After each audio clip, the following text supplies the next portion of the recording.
I'm coaching Ludwig today, and I'm going to help him get to platinum. If you guys don't know who I am, I'm Perry. I've been challenging for the last 4 years. I've been a pro player for 3 under Dignitas and Disguised Gaming, yes, with Disguised Toast. And guys, I've been coaching for the last year, and I just want to show you some of my results. Let's take a look here. This is literally just recent results here that we're seeing. People are climbing from my work. I am motivated and plan to help Ludwig get to platinum and maybe even further if he wants to keep playing. But it goes on and on and on and on and doesn't end and doesn't end. Anyway, guys, that's not it. That's not all.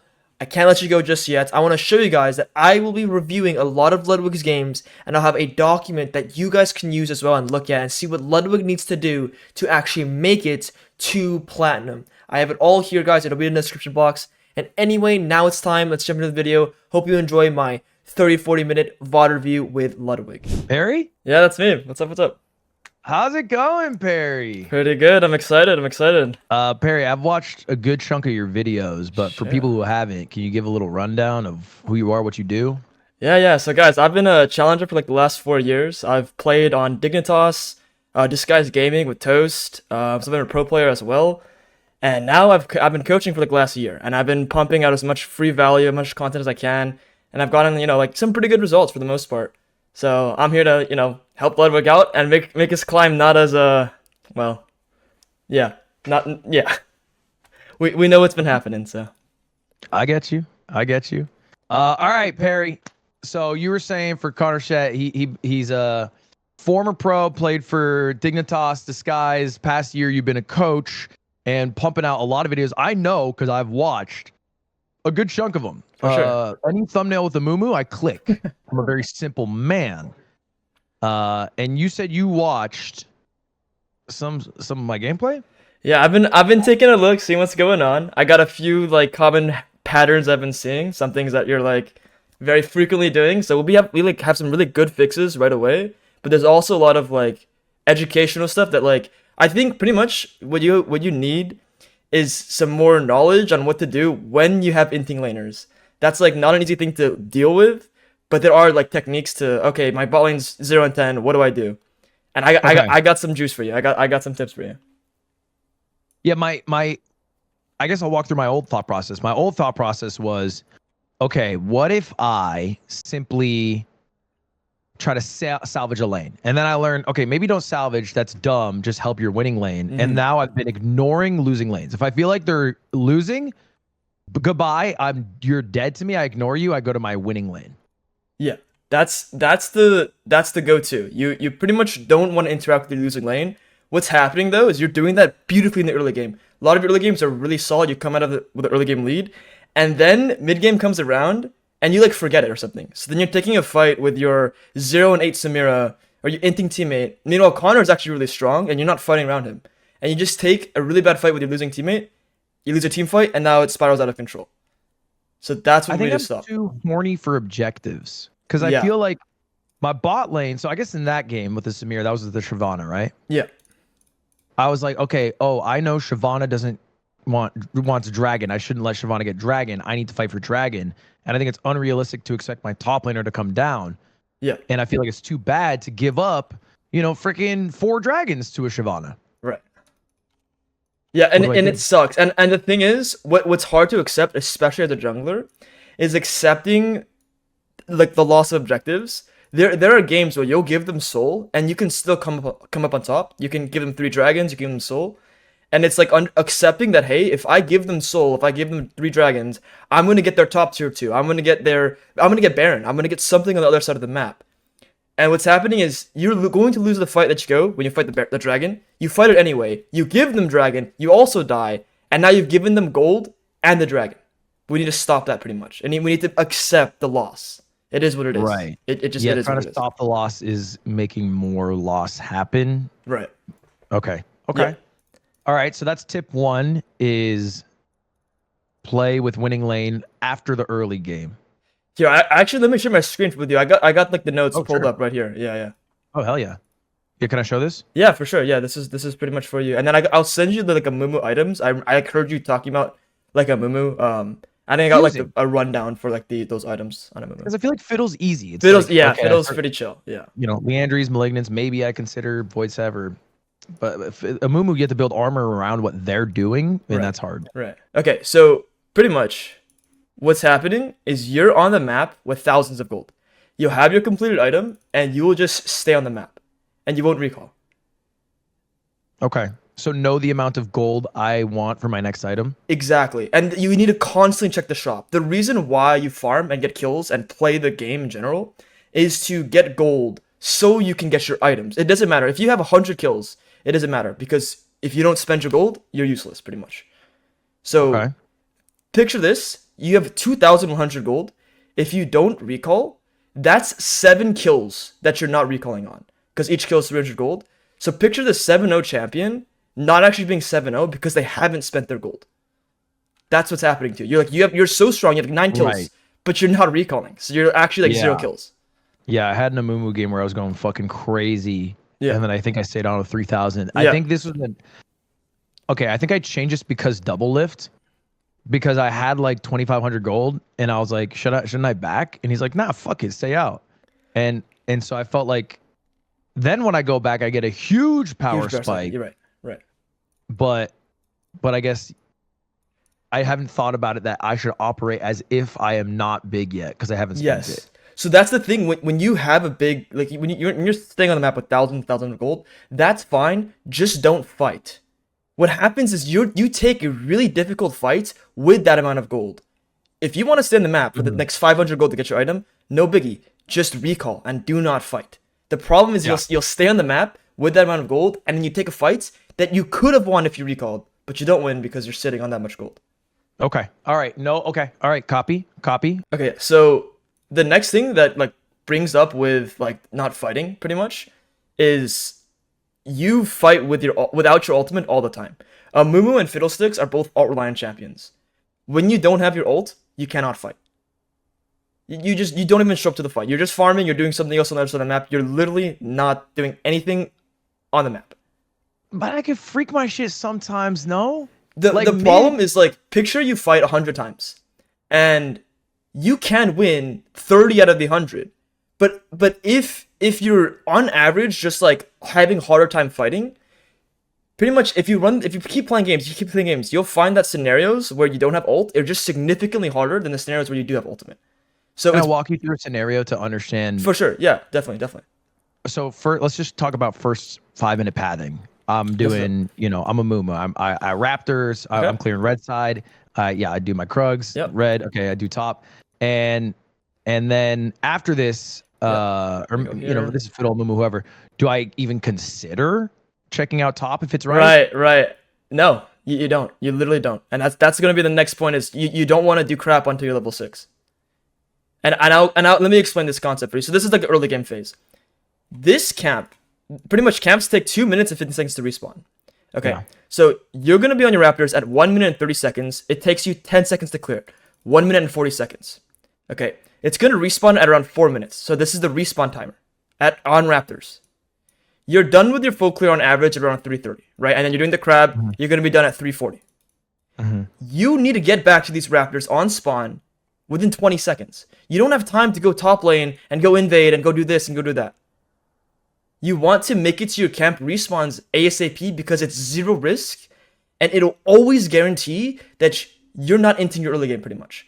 There was a game, Fiddlesticks, I think, maybe it was against the Siobhan here actually, where you invaded up here and then the guy was like randomly there and it was just, it was chaos. Oh, that was, honest to God, that was because Captain Flowers behind me and I was trying to do free You're trying to, shit. yeah. Okay. So if I do full, this is a move. If I do full clear, if I get my scuttle, if I go back and I grab Krugs, are you walking back or backing and then going? Is it faster to back and then go? So when you start your Raptors, you actually want to clear Raptors and Krugs, then recall. So you pretty much the Raptor start is an 8 camp sequence. So normal full clear is 6 camps, but when you start Raptors and do Krugs, you're doing 8 camps before you recall. Okay. So after I do that and then I do Wolves Cromp, and so I've done these 10 camps, I'm usually 1 or 2. Yeah. I think that's 2 grubs off of 6. Yeah, that's correct. That's the best early game pathing if I'm starting Raptors, right? Correct. Okay. And if I start the opposite side, it's less clear to me because I know I'm pretty Right. familiar with Raptor start with both those champs. Yeah. So we do For blue this. start, I don't understand the way to get 6 Okay. in a fight because I don't have the grubs, right? Yeah. So pretty much when you end on the Grump, you are looking for a crab here.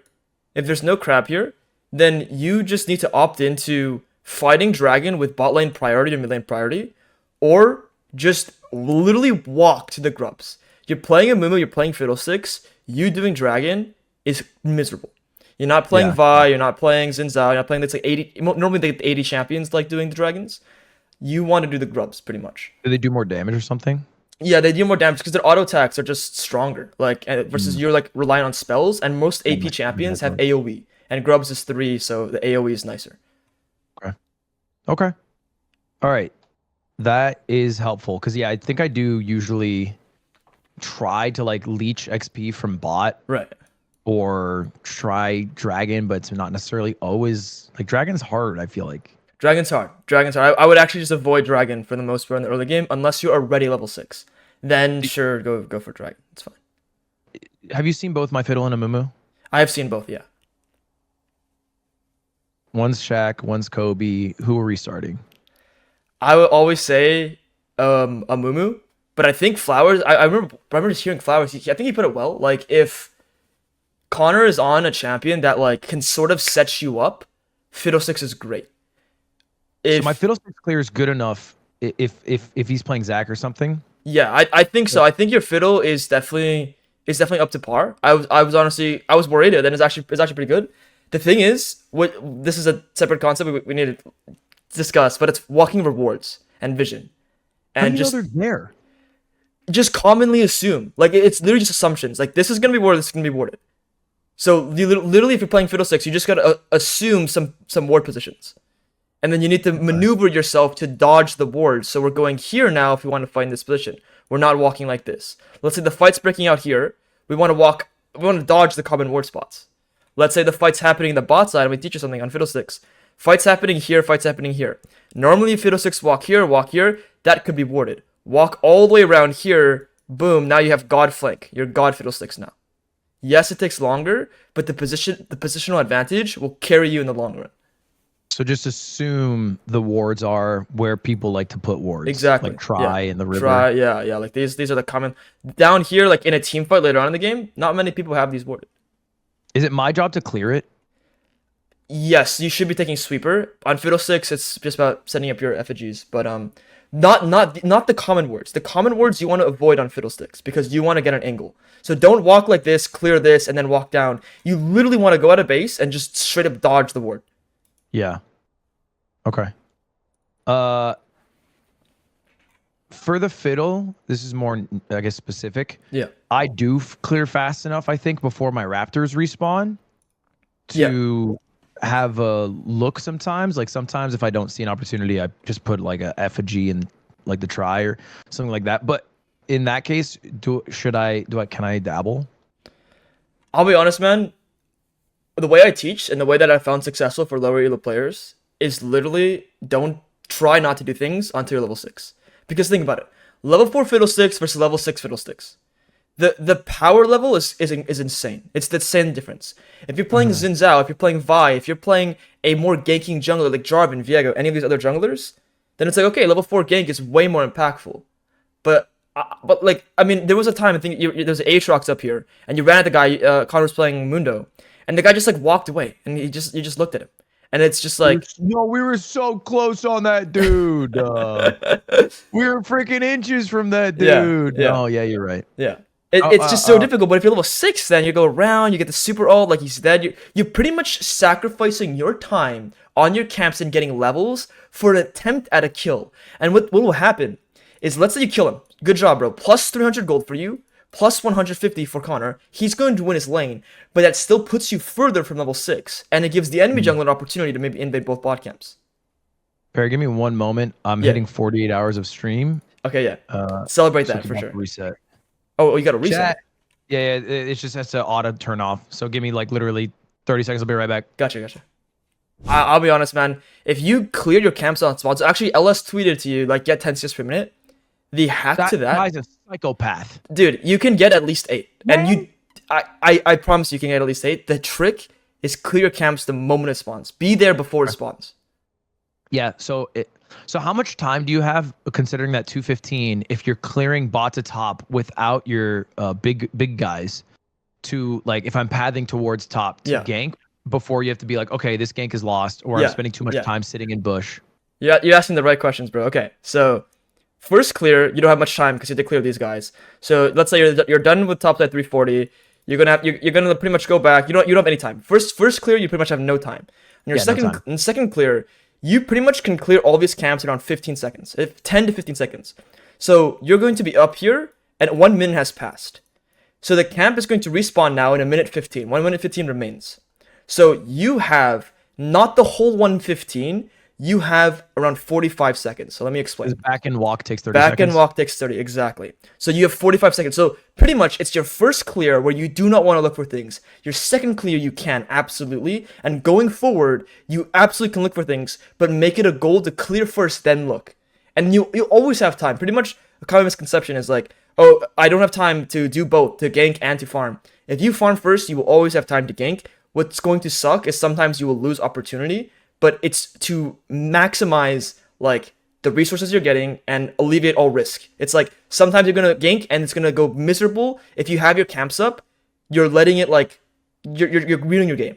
I can actually explain another analogy. It's like picture a laner just leaves when there's 3 waves under his turret. That's the equivalent of like leaving this camp, and this camp up for like a whole minute, 2 minutes, 3 minutes. If you're just leaving your camps up, it's the same thing as a laner dropping 3 waves constantly. Yeah, because they don't get the time to respawn. You're not getting the resources, then you're not respawning, you're not getting gold, you're not getting crap. So yeah. If you hate your laners for leaving when they're dropping resources, it's the same thing as a jungler if you're dropping your resources. When do I stop farming like that? So the way I explain League is it is a race to 5 items, not to 2, not to 3, not to 4. And the faster you get your items, the better. And when you have 2 items over at enemies like 1, or you have 3, they have 2, you can fight. But picture it this way. The more items you have, the faster you'll clear camps as well.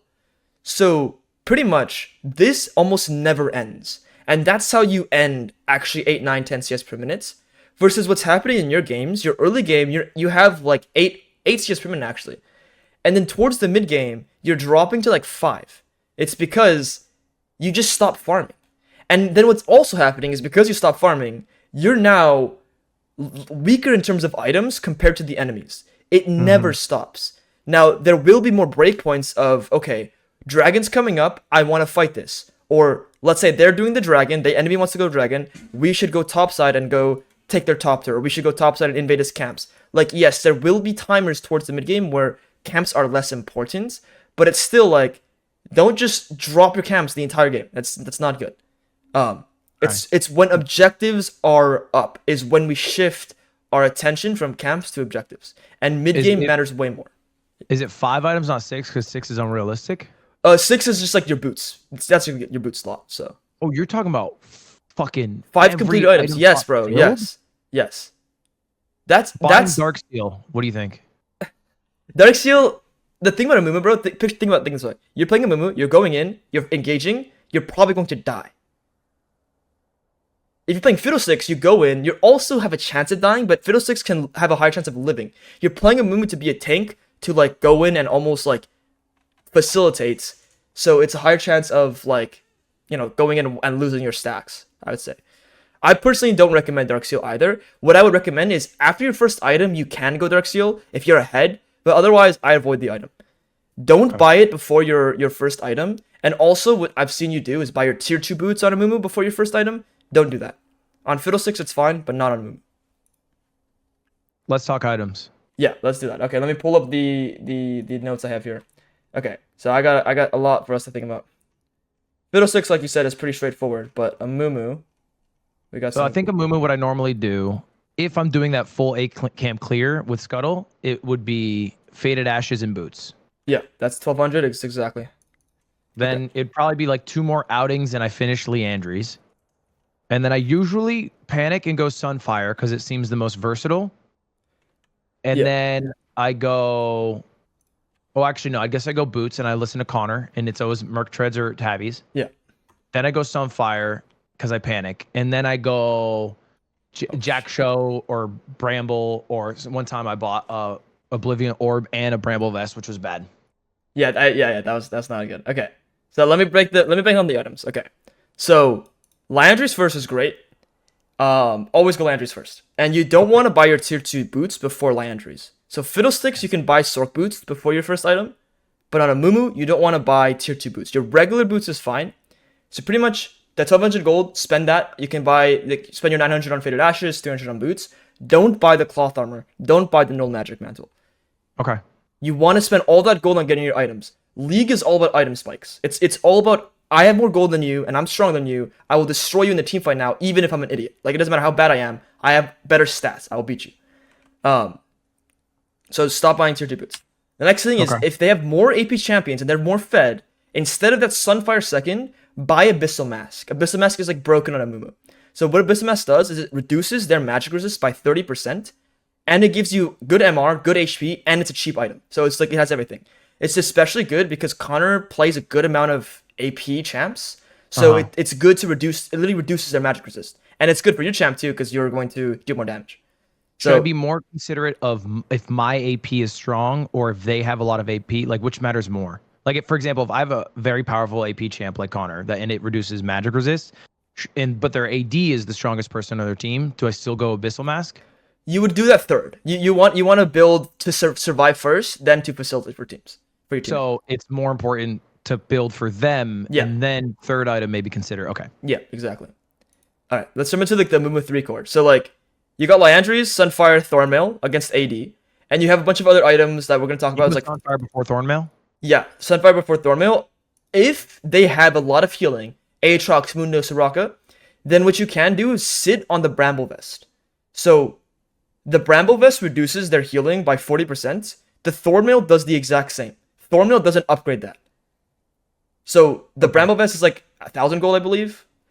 Like 800. 800, yeah, it's cheaper now. So it's 800. And the Thornmail is like 2,800, so like 2,600. So you don't need to spend that 1,600 gold or whatever to buy the Thornmail. You can sit on the Bramble Vest and then buy the Sunfire and then buy your next items, Does that make sense?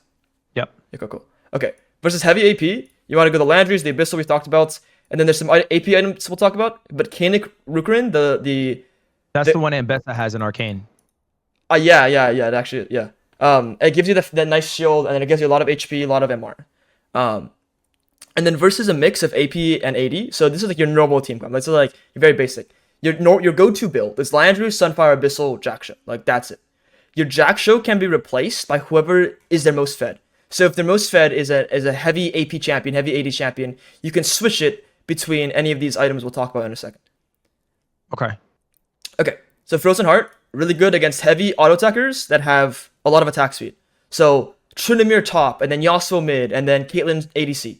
That's great with Frozen Heart. It'll lower their attack speed pretty much. Is it the same with like Mundo, Yone, Jinx? Yeah. Mundo doesn't auto attack as much though, but the Yone and the Jinx, absolutely. I thought he was a machine gun with the thing. Mundo's the guy with the cleaver. Yeah, but didn't he have the thing that's auto reset? He has an auto E reset, yeah, but he's like more of a tank than more of a tank bruiser than an auto attacker. Okay, understood. Randuin's against crit champions, so it literally reduces the amount of crit damage they deal to you. So who's a crit champion? Yone builds crit items. Most ADCs build crit items. Yasuo, Trinamir builds crit on the Trinamir has crit items. It pretty much if they have multiple marksmen, so Jinx, Tristana, Kai'Sa, all those champions, then they are probably building crits, and you should go Randuin's. Okay, chat, you got to remember this too.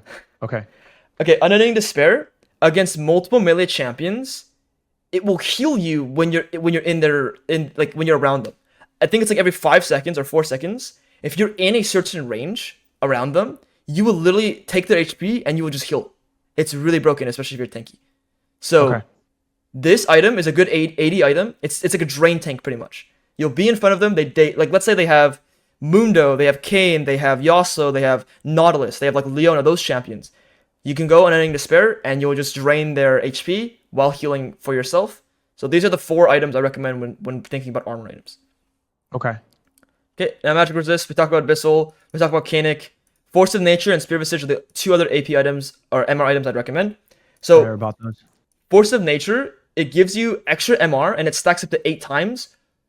Pretty much, if they deal a damage to you, let's say they land a Mumukyu, or let's say they land, like, any ability on you, it will give you Magic Resist. So it gives you bonus Magic Resist. And I believe at max stats, it also gives you some move speed, unless I might be mistaken. I don't build this item too much. Do you buy that early then? This item is like this item's lower priority than Kanik and Abyssal. Okay. This is like, so this is all tiered, right? yeah, it's pretty much tiered, yeah. Although the 80 items are the AP items are sort of tiered. The 80 items are like very dependent on what you're playing against. Right. Okay. So Force of Nature is like your 4th item. They have hella AP damage. We can go Force of Nature because they have lots of AP. We should just go Force of Nature. Now, Spear Visage gives you bonus shielding and healing. It gives you 25% bonus shielding and healing. So let's say you have a Lulu and a Karma and a Jan for some reason. Their shields on you will be increased with Spear Visage. And it also is good to, it's like a 5th MR item. It's like I have nothing else to buy. I can buy Spear Visage because why not? Isn't that never the case though? Yeah, it realistically never is the case. But it's just throwing it out there if for some reason you have an extra item. Okay. Now, Jack Show, like we talked about, is in the like normal like AP versus AP versus AD. You have Jack Show versus the mix. Jack Show gives you 45 MR, 45 armor, and HP.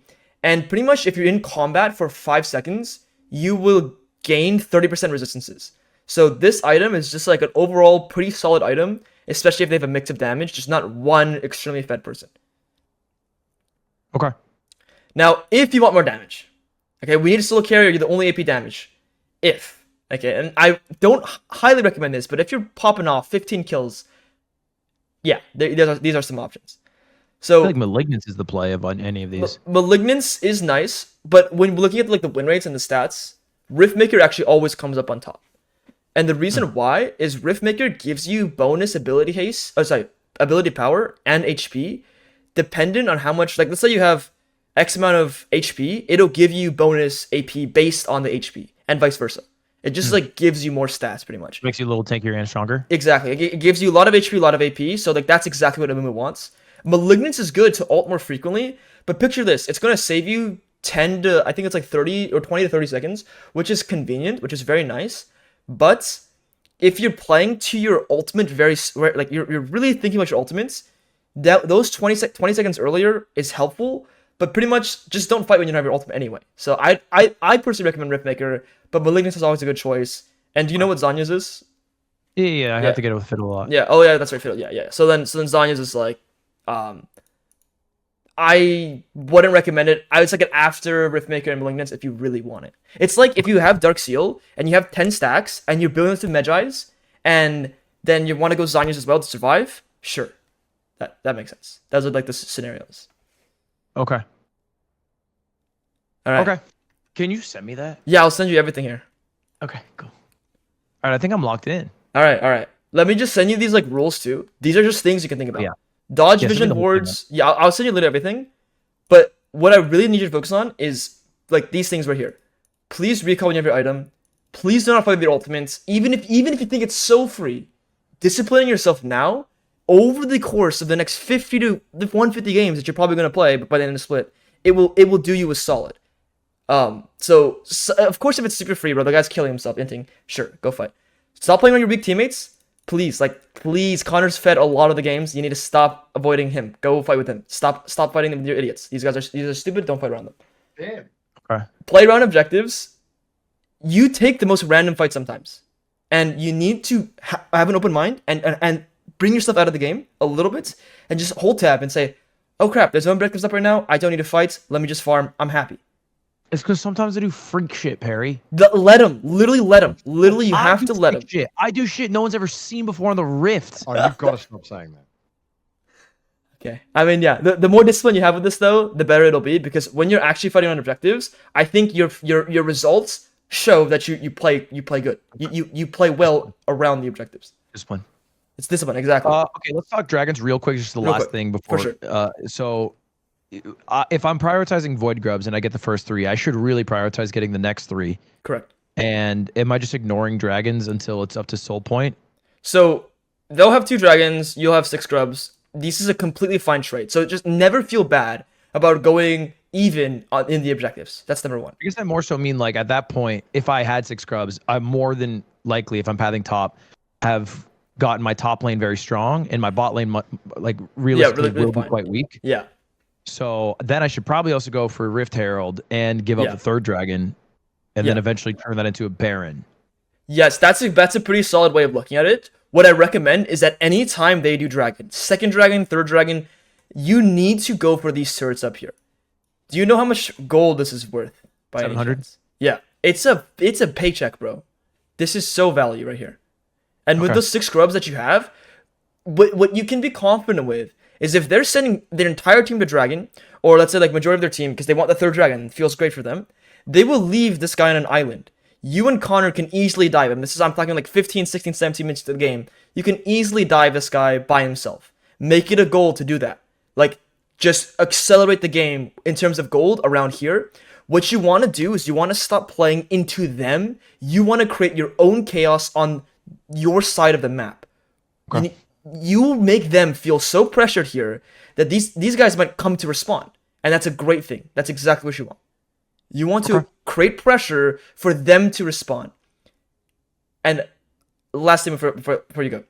When you're pulling Baron, bro, when that happened, you need to fight first. Don't do the objective first. I know you tunnel on the HP of the Baron. It's very common. Kill them. They're in a 3v4 position. There's 3 by themselves. You guys are 4 together. If you turn on the Udyr immediately, you will one-shot him with your Q, R, everything. You tell Connor, come with me. You guys will destroy the guy, and then Baron's free.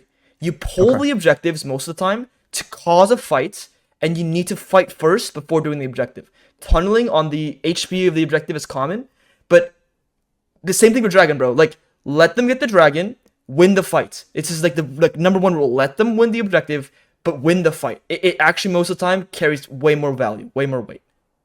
Okay. Because let's say they get the Baron, you win the fight. Who cares? They got five Barons, well, they all die. Let's say you get the Dragon. Okay, I kill you all. I get the Baron now. Great. Yeah.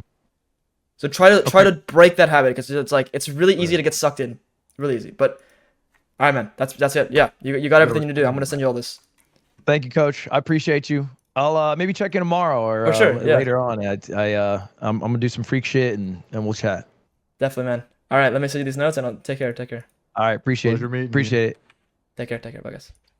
Alrighty, guys. I hope you enjoyed this video. If you did, please leave a like, comment, and subscribe. And real quick, I wouldn't be here without you guys. I really appreciate all the support. You guys made this possible for me. I thank you guys from the bottom of my heart. And have a wonderful day. Peace, everyone.